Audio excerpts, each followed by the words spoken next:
Assalamualaikum warahmatullahi wabarakatuh.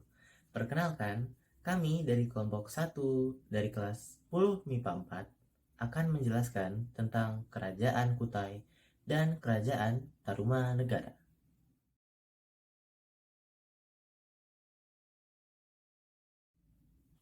Kerajaan Kutai adalah kerajaan Hindu pertama di Indonesia. Kerajaan ini terletak di Muaraman, Lembah Sungai Mahakam, Kalimantan Timur. Prasasti Yupa merupakan bukti sejarah dari Kerajaan Kutai. Tidak hanya itu, prasasti Yupa juga berfungsi untuk mengikat hewan kurban serta untuk menunjukkan kekuasaan raja. Kehidupan politik, ekonomi, dan sosial budaya Kerajaan Kutai. Kerajaan Kutai merupakan kerajaan yang berada di dekat sungai. Ia adalah kerajaan agraris karena mayoritas masyarakatnya memiliki mata pencaharian sebagai petani dan pedagang.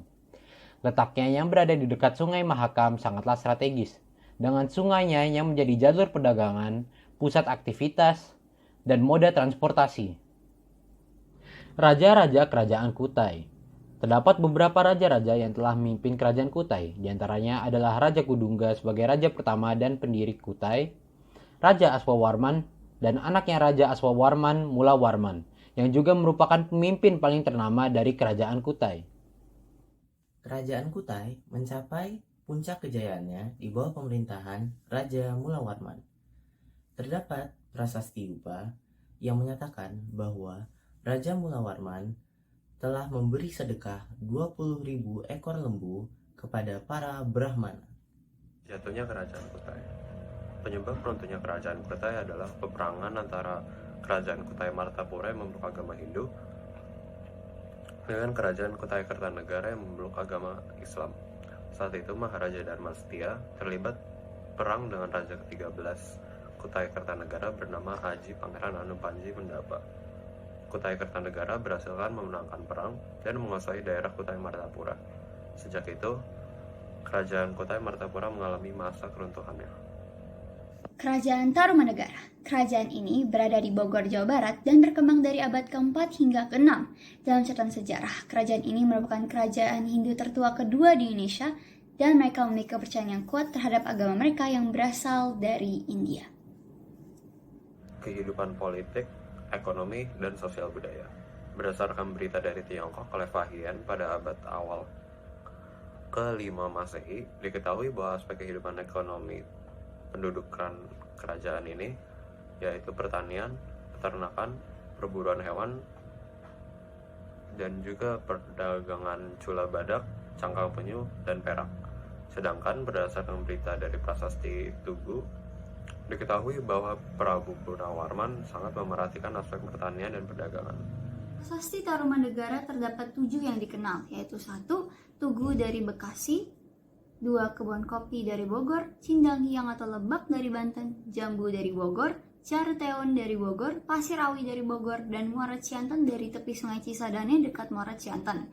Prasasti-prasasti ini ditulis dengan huruf Palawa dan bahasa Sanskerta. Kerajaan ini didirikan oleh Jaya Singawarman pada tahun 358 sampai 382 Masehi. Nama kerajaan itu diambil dari kata negara yang berarti kerajaan, sedangkan kata Naruma atau Nila diambil dari Sungai Citarum yang membelah Jawa Barat. Raja yang kedua dan memerintah dari 382 sampai 395 Masehi adalah Raja Dharmawarman. Sayangnya tidak banyak catatan mengenai raja kedua kerajaan Tarumanegara itu dan namanya hanya tercantum dalam prasasti Wangsakerta yang bercerita tentang kerajaan-kerajaan di Indonesia.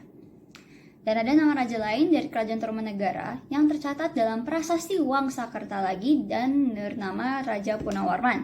Raja Purnawarman ini memerintah kerajaan dari tahun 395 sampai 434 Masehi. Kerajaan Tarumanegara mencapai puncak kejayaannya ketika dipimpin oleh Raja Purnawarman ini. Puncak kejayaan Kerajaan Tarumanegara. Kerajaan Tarumanegara diketahui mencapai puncak kejayaannya pada masa kepemimpinan Raja Purnawarman. Pada masa kepemimpinannya, Raja Purnawarman membangun ibu kota yang dinamakan Sundapura di daerah pesisir yang sekarang dikenal juga sebagai asal dari Sunda. Selain itu, ia memerintahkan penggalian Sungai Gomati sepanjang 12 km yang berfungsi sebagai jalur perdagangan, tempat pengendalian banjir, dan untuk menghindari kekeringan pada musim kemarau. Selain itu, di bawah kekuasaannya, kekuatan Tarumanegara meliputi hampir seluruh bagian Jawa Barat, mulai dari Banten, Jakarta, Bogor, dan Cirebon. Kerajaan Tarumanegara bahkan telah berhasil menjalin hubungan diplomatik dengan Tiongkok atau Cina pada masa itu. Jatuhnya Kerajaan Tarumanegara. Ada dua faktor penyebab dari keruntuhan kerajaan tersebut. Yang pertama adalah faktor internal. Setelah wafatnya Raja Linggawarman, tidak ada penerus kerajaan karena tidak memiliki putra. Kerajaan Tarumanegara berubah menjadi Kerajaan Sunda di bawah Raja Tarusbawa. Setelah itu, banyak wilayah di bawah Tarumanegara yang melepaskan diri. Yang kedua adalah faktor eksternal. Munculnya kekuatan baru seperti Sriwijaya di Sumatera dan Kalingga di Jawa Tengah. Dengan demikian, kemunduran kerajaan Tarumanegara disebabkan oleh faktor serangan dari kerajaan lain, pengalihan kekuasaan, dan kekosongan pemimpinan. Sekian dari kelompok kami, maaf jika ada salah-salah kata. Terima kasih sudah menonton. Wassalamualaikum warahmatullahi wabarakatuh.